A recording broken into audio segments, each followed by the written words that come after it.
I've been thinking about something lately, and it's been really eating at me. You know how everyone's talking about rage bait, right? Those inflammatory posts designed to make you angry enough to engage, the hot takes that make your blood boil, the deliberately provocative content that you just can't look away from. Yeah, we've all fallen for it. I've fallen for it. But here's what's been gnawing at me. What if rage bait isn't some brilliant marketing strategy? What if it's not even really about the algorithm? What if rage bait is just emotional immaturity with an audience? Go with me on this. Think about it. A toddler throws a tantrum at the grocery store because they can't have their favorite brand of cereal. Everyone turns to look. The kid gets the attention, positive or negative. It doesn't really matter. They got the reaction they wanted, and maybe the promise of their favorite cereal if they just shut up. Now imagine that same toddler never grows up, never learns emotional regulation, never develops the capacity to sit with uncomfortable feelings without exploding. But now they have a smartphone and a platform and millions of people ready to give them exactly what they've always wanted: a reaction. Welcome to the Emotional Immaturity Epidemic. This is Rage Against the Audacity. Today, we're talking about the Emotional Immaturity Epidemic. What it is, why rage bait is just emotional immaturity with an audience, and how social media turned childhood tantrums into a profitable business model. Before we dive in, if this resonates with what you're experiencing, please hit like, hit subscribe. It helps us build a community right now in this time when we need it the most. This topic has been living rent-free in my head for quite some time, and I want to see if you are seeing it as well. Emotional immaturity. We discussed this, I think, in the first episode where we talked about the toxic behavior epidemic.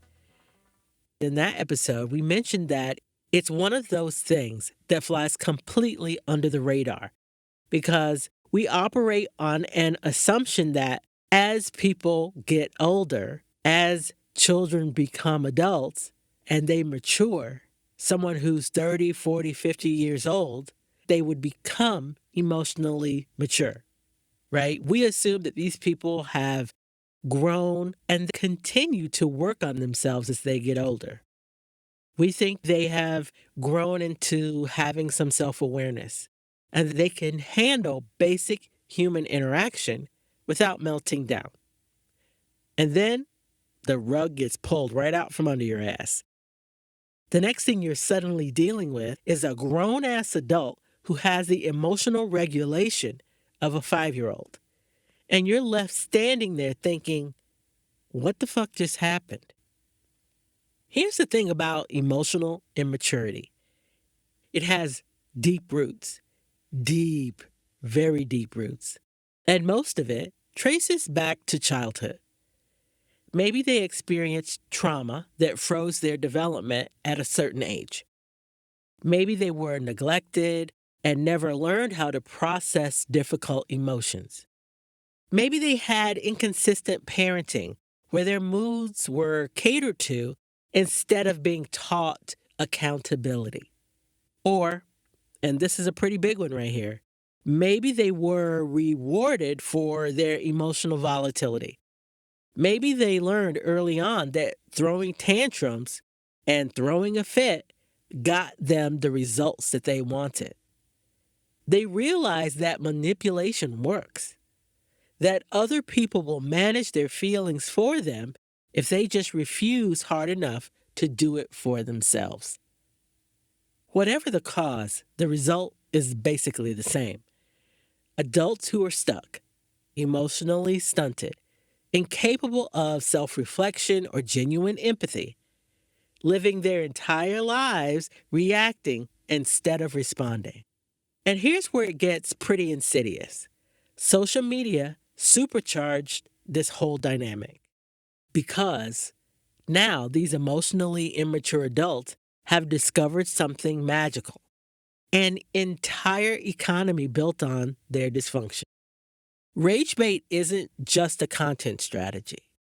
It's narcissistic supply on an industrial scale. It's emotional immaturity monetized. Every angry comment, every outrage shared, every "I can't believe they said that" reaction. It's all feeding the same beast that used to throw tantrums for attention in the cereal aisle. Except now, they're getting paid for it. And we're the ones paying the emotional labor tax again. In this episode, let's look at what this actually looks like in practice. Welcome to this week's Audacity File. The Viral Provocateur. You know this person. We all know this person. They post deliberately inflammatory truth bombs in the name of authenticity, designed to start a comment war. Something racist, sexist, classist. Doesn't really matter. The point is to provoke and drain and then soak in the energy. And when people rightfully call them out, everyone is just too stupid to get it. Or everyone's too sensitive. Or everyone can't understand this joke. Or you're all sheep. This isn't someone with controversial opinions. This is someone who learned in childhood that negative attention is better than no attention at all. Someone who never developed the capacity to build beyond genuine connection. So they settle for conflict instead. They don't want dialogue. They want reactions because reactions make them feel like they matter. And every single angry comment they get, that's dopamine. That's validation. That's proof that they exist and that they're important. All right, let's look at the workplace agitator. We all know this coworker. They're the one who shit stirs in every meeting. They contradict everything. They find problems but never have a solution. They always play devil's advocate, not because they have a point, but because they need to be the center of attention. And when you finally call them on it, they flip to victim mode so fast, everybody gets whiplash. Then what you hear is, "Why is everyone attacking me? I was just trying to contribute. You all ganged up on me." This is someone who modeled their parents' volatility. Someone who learned that stirring conflict gets them noticed. And your emotional labor, walking on eggshells, managing their moods, cleaning up their messes, making excuses for them, that's what keeps their dysfunction spinning. We all know this next one. This is the family politics broadcaster. Picture this. It's Thanksgiving dinner. Everyone's trying to have a nice time. And then there's this one person every year that always drops their hot political take right in the middle of dinner.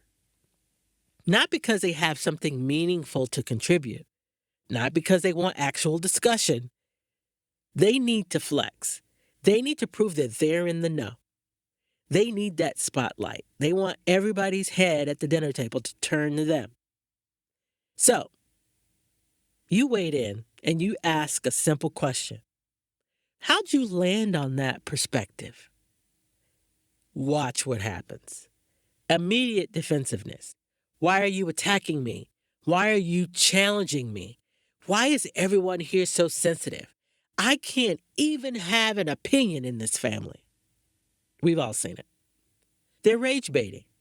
at the dinner table with their own family and friends. This is a prime example of emotional immaturity in action, broadcasting opinions without depth. And then they crumble under the slightest curiosity, playing victim when called to account for their words. It's a classic pattern that we've all seen before. Some of us may call these people energy or emotional vampires. They provoke, then they deflect, then they play victim.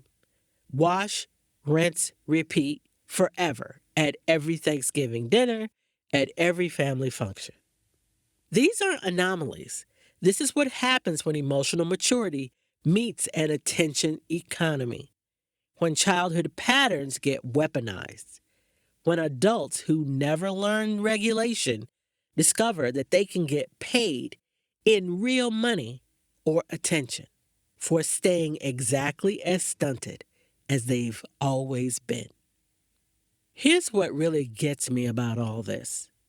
Emotionally mature people, we're the ones who are expected to compensate, manage, accommodate, to observe and not absorb. And that shit's exhausting. We're supposed to watch our tone while they scream. We're supposed to lead with gratitude while they repeatedly shit stir. We're supposed to avoid triggering them while they deliberately provoke everyone around them.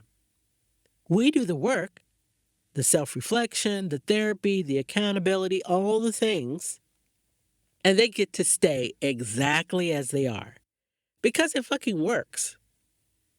Think about it. Why would you change? They've built entire identities around their dysfunction. They've monetized their tantrums. They've surrounded themselves with flying monkeys who will make excuses for them and clean up after their emotional messes and never ask them to grow. In social media, that's the perfect enabler, the perfect companion. They get endless validation, infinite attention, and zero consequences. Positive content gets ignored. Thoughtful takes get buried.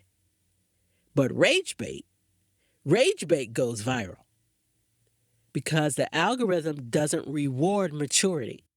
It rewards reactions. And emotionally immature people are reaction generating machines. This is the marketplace we're all living in right now. Conflict drives engagement. Engagement drives profit. And the people willing to stay emotionally stunted, they're getting rich off of it. Meanwhile, those of us who are doing the actual work of being human, we're exhausted. We're burned out, wondering why we keep getting punished for having basic emotional regulation. So, we've talked about the problem. Now, what do we do about this? First, be on the lookout and recognize the signals early. Overreactions to minor things. Blame deflection. I'm just being honest as an excuse for cruelty. The inability to handle even gentle feedback. And when you see those patterns, disengage immediately. Don't engage with the rage bait. Don't try to reason with people who aren't interested in growth. Don't waste your emotional labor trying to fix someone who's getting paid to stay broken. Cut the supply line. No likes, no comments, no shares. Block without guilt and keep it moving. Don't get it twisted. Algorithms work if we feed them. And we've been feeding this beast our outrage and our time and our energy. And the more we feed into it, the more it gives us. Now is the time to starve it instead. Second, fortify your boundaries. First, you have to remember that boundaries are for you. They're not for anybody else. So you're going to practice saying, I'm not available for this. Redirect your energy to people who actually reciprocate. Find communities built on mutual growth instead of mutual destruction. And when you see content that makes you want to react emotionally, don't hit that comment or reply button. Put your phone down and take a walk. And here's the practice I want you to try at the end of each day. Take a minute to think about your day. Think about the things that are weighing heavily on your mind. And then look at them objectively. And then distinguish what you can control from what you can't. You need to remember that you control your responses. You control your boundaries. And you have the choice to engage or walk away. You don't control their outbursts. You can't control their refusal to grow. You can't control their need for constant attention. And then ask yourself, what did today teach me? What sharpened my radar so that I can recognize these patterns? What helped me see these patterns faster today? That's how you reclaim your power in this whole hot mess. Look, I need you to hear this. This is not your imagination. Their immaturity isn't something you can fix with reasoning, better communication, more empathy, and perfect boundaries. You cannot reason someone into emotional maturity. You cannot love them into self-awareness, and you cannot accommodate them into growth, especially when their entire identity and sometimes their income depends on staying exactly as stunted as they always have been. The rage bait that lights up your feed, the relative that always drops a hot one right in Thanksgiving dinner, it's not them targeting you because you're gullible or weak or that you need to do better. You cannot reason with someone who is determined to shit stir into emotional maturity. You cannot love your uncle that always wants to drop the big hot one at Thanksgiving dinner into self-awareness. And you cannot accommodate anyone who is emotionally immature into growth, especially when their entire identity and sometimes their income depends on staying exactly as stunted as they always have been. The rage bait that lights up your feed, it's not targeting you because you're gullible or you're weak or you need to do better. It's targeting you because you are the outlier.